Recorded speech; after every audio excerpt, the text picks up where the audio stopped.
Bonjour! Comme vous le savez, la langue française, comme toutes les langues, évolue. Ces 2 dernières années, un grand nombre de nouveaux mots sont entrés dans le dictionnaire avec une thématique omniprésente, la pandémie de Covid-19. Aujourd'hui, nous avons décidé de vous en présenter quelques-uns. Parmi ces nouveaux mots, le mot « confinement », qui est l'action de se confiner dans un lieu pour des raisons sanitaires. La population s'est confinée, reconfinée, déconfinée. Le mot « quatorzaine », qui, selon le Larousse, correspond à un isolement de 14 jours qu'une personne atteinte de Covid-19 doit respecter, et éventuellement les personnes ayant été en contact avec elle, qu'on appelle cas contact. À ne pas confondre avec quarantaine, qui est une mesure de police qui consiste à imposer un isolement provisoire de durée variable aux personnes, navires, animaux, marchandises, provenant d'un pays infecté par une maladie contagieuse. On relève également de nouvelles expressions comme geste barrière ou distanciation sociale, qui en fait est une distanciation physique. Certains mots ont pris des sens nouveaux. Aujourd'hui, on se masque, mais pas pour se déguiser.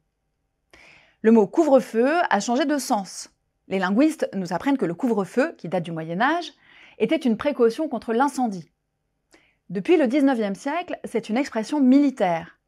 Nous avons désormais vu apparaître l'emploi sanitaire de couvre-feu. De nombreux anglicismes sont aussi employés, comme le mot « cluster », remplacé aujourd'hui par « foyer de contamination », ou par le mot « tracking », remplacé par « traçage », pour parler du suivi des patients contaminés grâce à une application mobile.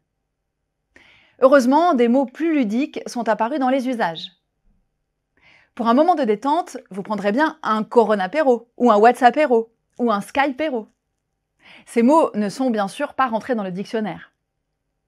Dans un autre registre, le mot « click and collect », que vous pouvez remplacer par « cliquer et retirer », est lui officiellement rentré dans le Larousse. Il désigne un service permettant à un client de commander un produit en ligne et de venir le retirer rapidement sur le point de vente.